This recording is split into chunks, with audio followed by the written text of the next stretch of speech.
หนูทำอะไรลูกเอ๊ะ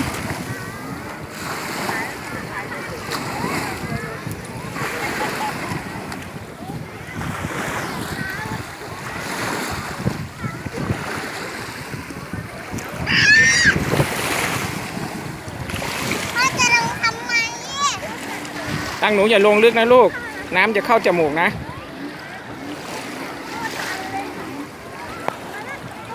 ไม่เอานะลูกมันจะล้ม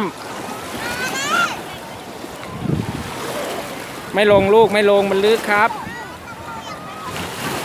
มันไปไม่ได้นะลูกมันลึกถอยตั้งถอยมันลึก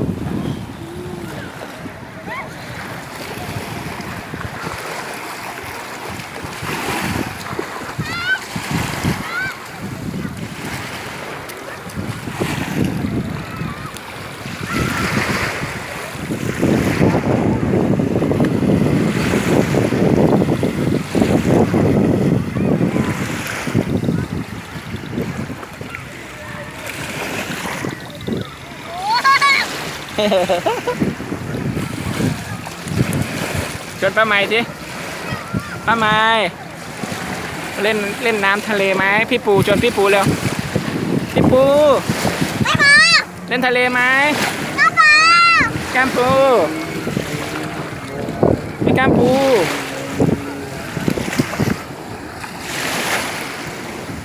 ตั้งหนูดำหมดแล้วขึ้นมาดิไม่ลงลูกไม่ลง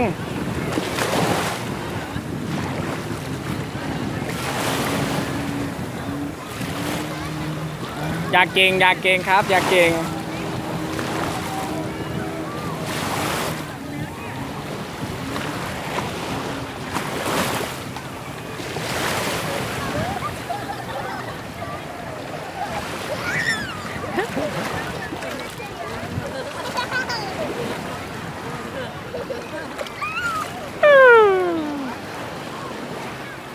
พอแล้วนะ